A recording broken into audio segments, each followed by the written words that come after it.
Stick around for the end of this video to see a close-up view of the plane that inspired this pen. Hey pen people, I've got a really interesting fountain pen to show you today. This is the Monteverde Dakota, and this was sent to me by Jaffa Brands. This is the third and final review I'll be doing for them, at least for the foreseeable future. They sent me 3, and this is the 3rd. So it's a really cool pen, kind of a weird pen though. There are some things I'm not super sure about, but we will talk about that. So it comes in a pretty standard Monteverde box, though I really like this cardboard covering. It comes in this cardboard sleeve. You'll see a propeller here, an airplane here. This is an airplane-inspired pen, which is kind of cool. And there are some things with the pen itself that convey that. So let's pull this out here. So here is the pen, and it is more of a pocket size EDC kind of pen. And I'm a dummy. I did not bring my Kaweco Sport or any other pens with me to compare sizes. I'm not at home today. Oh well, you can look up the size if you really want to. But I can say that it is bigger than a Kaweco Sport, and it is smaller than a conventional pen. Hopefully that's helpful. Anyway, so this is the Dakota, and as I said, it is airplane inspired. My particular one is kind of this army green color, and it's got a propeller on the finial there. Kind of cool, it's laser engraved, I think. The clip has this really nice swooping angle to it. It's very unique and different. I'm not sure exactly what they were going for, if this was supposed to be like the silhouette of a cockpit or the silhouette of like the curvature of a wing. And then you have some bands here that are not painted. They're like a plastic insert, I think. They feel nice, and they feel very reminiscent of military aircraft.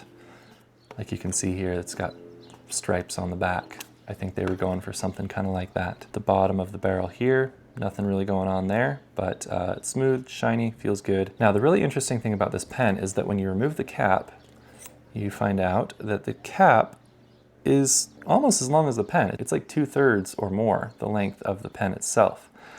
So that allows it to become more of a normal length when it's posted and a shorter length when it is closed. It's very similar to the Pilot E95S. I don't have one of those. I've never tried one, but just from hearing about them and seeing them online, I know that it's kind of a similar design. Another thing that makes this cap fairly unique is it's not a threaded cap, and it's not really a snap cap either. It's friction fit. So it just, the more you push it on, the tighter it gets until it's all the way on. And it feels really snug and secure once it's on, but it's really easy to get off. It's easy to post. It's something different from the usual, but it's also very, very usable, and I really like it a lot. But there is one really weird thing about the cap that I'm not so sure about, and we will come back to that in a second. Actually, 2 weird things, but, well, 1 really weird thing and 1 less weird thing. But anyway, we'll come back to that. So the nib here is a fairly standard Jowo nib with the Monteverde branding on it. Looks really nice. This is a fine nib. It's not a friction fit nib. It does have a nib unit in there that's a screw in, I believe. I haven't actually taken it out, but that's what it appears to be.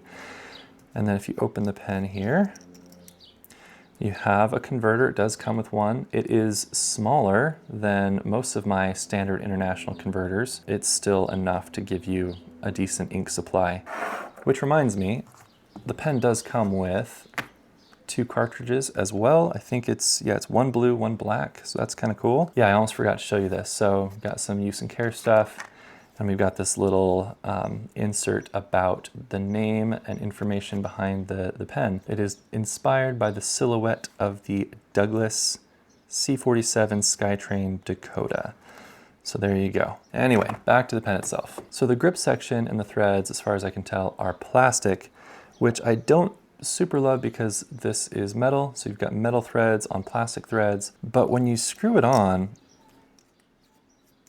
it actually feels really good.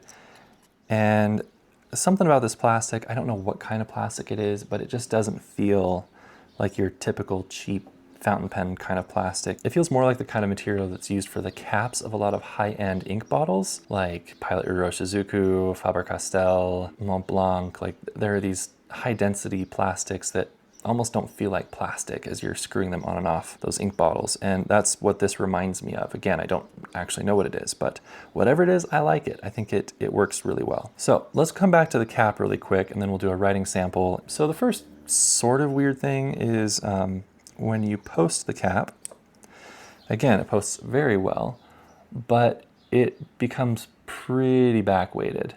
And where it sits in my hand, that's a lot of pen to add to that back weight. So I feel it pretty significantly pulling me backward. If I hold it up higher on the grip section, I feel it less, to the point where it's not really an issue. So it may depend on where you hold the pen, whether or not you will enjoy that back weight. But the nice thing is that even though it's sort of a pocket pen, it's plenty long, for me at least, to use unposted. And I find that to be more comfortable. So that's my preference. The other thing with the cap that is super duper weird is that while it is really great as far as the friction it gives as you put it on, you have to ask yourself, okay, what is the mechanism that is causing that friction? What is the mechanism that is keeping this closed? And so I was looking inside here to see how they're doing that, and I don't know if you'll be able to see this or not. I'll take some pictures and superimpose them over the top of this. But basically, there is tape in here, 2 strips of some kind of tape that they laid along the inside of the barrel, and that appears to be what is giving the friction as you put the cap on the barrel. And that is weird to me. It's effective, it works, but I did stick my fingernail in there and kind of scratch at the corner of it, and it did peel back pretty easily. Of course, I very hurriedly pushed it back with my finger again, and it has not peeled back again. And I wouldn't do that normally with a pen that I would buy myself, but because this was sent to me for free, I feel a little bit more emboldened to explore and test this pen in some more aggressive ways. But yeah, so it's worked fine, and the whole time I've had it, I haven't noticed any kind of change in that tape breaking in or wearing in any way. It's effective, but I wonder, how long will it be effective? Will it continue to be this nice snug thing? Or a year or 2 from now, will it be loose? And will I have to somehow figure out how to put more tape in there? So kind of, it's just an odd design. I don't know what to make of that. I don't know if there's any other way to do this design. I don't know what Pilot did with the E95S. If any of you know, let me know. But I think that is odd. One last thing to consider. You will notice I have a scratch here. That scratch is totally my fault, not the pen's. But I want to tell you about that scratch. So I was packing my little EDC bag that I often carry around with me, and I threw this pen in there, and then I realized it was in the same pocket with my keys, and I was like, that's not usually how I carry pens. I should move this to another pocket in my bag. But I was like, you know what?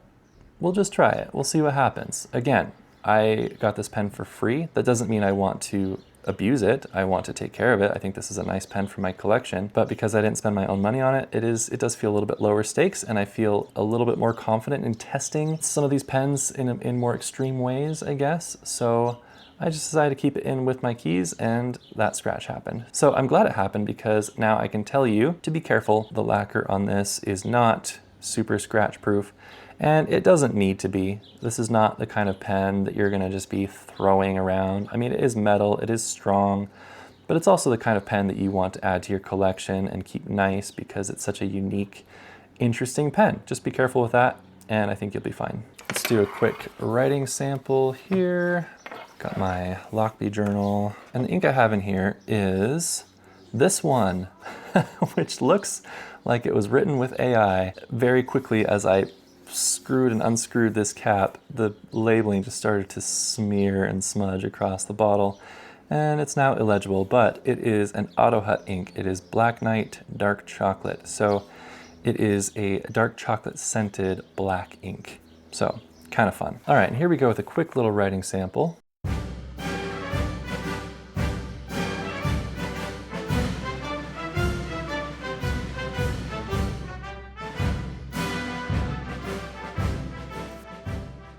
All right, so This actually came from my daughter, who is a very smart little girl.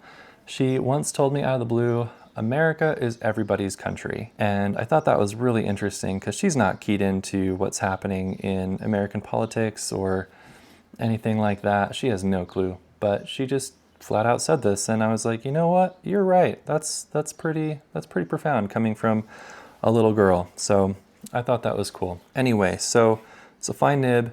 It is a smooth rider.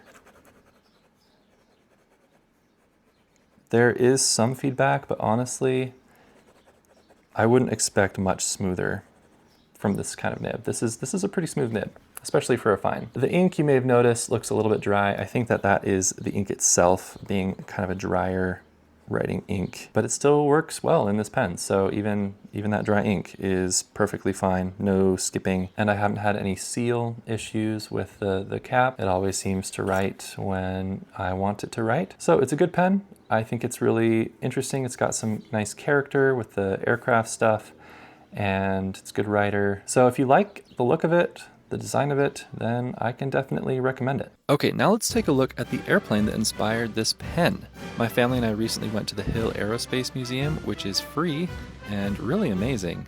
So it's definitely worth checking out if you're ever in northern Utah. We got to see all kinds of airplanes, including the Douglas C-47 Skytrain. This particular one didn't have the matching stripes on the pen. I have seen that in pictures of other planes, but it does have that same army green look to it, and it was really cool seeing this plane up close. One of the best things you can do to support my channel is just to watch another video. I think you might really like this one, but if not, YouTube seems to think you might like this one. Thanks for watching.